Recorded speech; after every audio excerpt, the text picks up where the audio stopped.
මොරොක්කෝ original නීලා powder එක දැන් ඔයාලට යාරා එකෙන් ගන්න පුළුවන්. ඩුබායි වල දැන් අවైలබල් තියෙනවා. ලංකාවේ next Monday ඉඳන් ඔයාලට purchase කරන්න පුළුවන්. ඔයාලගේ orders දැම්ම place කරන්න. මේ ලොකු බාස්කට් එකකට නීලා පවුඩර් එක හදලා තියෙන්නේ. මේ ගොඩාක් යන්නේ නැහැ පවුඩර් එක. මේකේ තියෙන කර්ඩ් මේ කර්ඩ් බාස්කට් එකක්. මේ ෆුල් බාස්කට් එකකම හදලා තියෙන්නේ බඩි එකට ඇප්ලයි කරන්න. මෙච්චර ලොකු බාස්කට් එකකට හදාගෙන මේ ඇප්ලයි කරන්න උවමනාවක් නැහැ. ඔයාගේ ඩාර්ක් තියෙන පිග්මන්ටේෂන් ඩාර්ක් වගේ තියෙන ඒරියාස් වලට විතරක් ඇප්ලයි කරන්න ඕනේ. දැන් මේකට මම නීලා පවුඩර් හෙන තොගයකුත් දාලා නැහැ. මේ 1 ස්පූන් වගේ තමයි දාලා මේ කර්ඩ් එකට මික්ස් කරලා තියෙන්නේ. එතකොට ඔයාගේ අන්ඩර් ආම්ස් වල ප්‍රයිවට් ඒරියාස් වල ඩාර්ක් නකල්ස් වල තියෙන ඩාර්ක්නස් එක එහෙම මේකෙන් හොඳට ක්ලීන් වෙනවා. දැන් මම වොෂ් එකක් දාන්න කලින් මේ බාස්කට් එකට හදාගත්තා.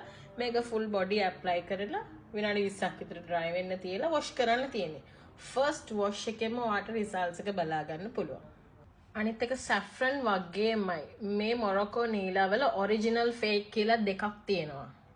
ඒක කොහොමද හොයාගන්නේ කියලාත් මම experiment video එකක් දාන්නම්.